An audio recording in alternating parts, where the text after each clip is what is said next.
వి gold trusted gold buyers తాకట్టులో ఉన్న బంగారాన్ని విడిపించి ఈ రోజు ఉన్న మార్కెట్ ధరకే కొనబడును. మరిన్ని వివరాలకు సంప్రదించండి 77107720. భారతదేశంలో పత్తి రైతులు పత్తి పండిస్తున్నారు. అమెరికా నుంచి కూడా భారతదేశానికి పత్తి వస్తున్నది. అమెరికా నుంచి వచ్చే పత్తి మీద భారత ప్రభుత్వం 11% టారిఫ్ ఇప్పటి వరకు విధిస్తూ వచ్చింది. అయితే ఈసారి నరేంద్ర మోడీ ప్రభుత్వం అమెరికా యొక్క ఒత్తిడికి తలొగ్గి 11% టారిఫ్ని పూర్తిగా రద్దు చేసి ఫ్రీ టారిఫ్ చేసేసింది. అంటే ఇక నుంచి భారతదేశానికి అమెరికా నుంచి వచ్చే పత్తి వెల్లువలాగా వచ్చి పడుతుంది.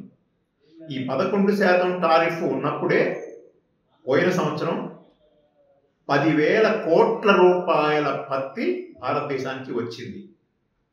మన భారత రైతుల మీదేమో తీవ్రమైన భారం ఉంది, వాటి మీద ఒత్తిళ్లు ఉన్నాయి. అమెరికా నుంచి వచ్చే పత్తికేమో ఫ్రీ టారిఫ్ ఉంది. ఈ స్థితిలో ఈసారి ఇంకా పత్తి పెద్ద ఎత్తున ఇక్కడికి దిగుమతి అయ్యే అవకాశం ఉంది. కాబట్టి నరేంద్ర మోడీ ప్రభుత్వం తన యొక్క నిర్ణయాన్ని పునరాలోచించి వెనక్కి తీసుకోకపోతే ఈ దేశంలో ఉండే వస్త్ర పరిశ్రమల వాళ్ళందరూ అమెరికా పత్తిని కొని భారతదేశంలో ఉండే పత్తి ఉత్పత్తిదారుల పత్తిని పక్కన పడేస్తారు, లేదా అతి తక్కువ ధరకి అమ్మమని చెప్తారు. ఆ రకంగా అమ్మాల్సి వస్తే వాళ్ళు పూర్తిగా అప్పుల్లో కూరుకుపోతారు, గిట్టుబాటు ధర రాదు.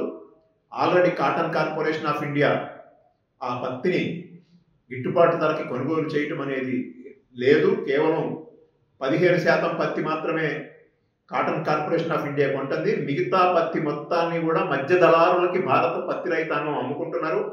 రాబోయే కాలంలో మరింత ఎక్కువగా ఈ సంక్షోభం పెరుగుతుంది.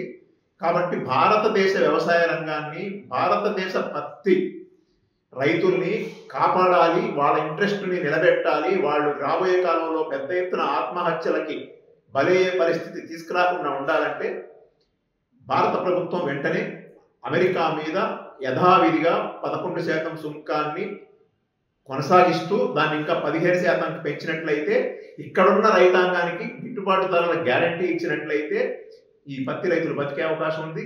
లేకపోతే వీళ్ళందరూ కూడా నష్టపోయే అవకాశం. తెలుగులో ఫాస్టెస్ట్ న్యూస్ ఇప్పుడు కొత్త అవతారంలో 5 సెకండ్లోనే పూర్తి వార్తా సమాచారం మీ చేతిలో. సోషల్ మీడియా ట్రెండ్స్ మీ కళ్ళ ముందుకే live TV and voice search ఆప్షన్స్తో ఇప్పుడే డౌన్లోడ్ చేయండి. యాప్ లింక్ డిస్క్రిప్షన్లో ఉంది.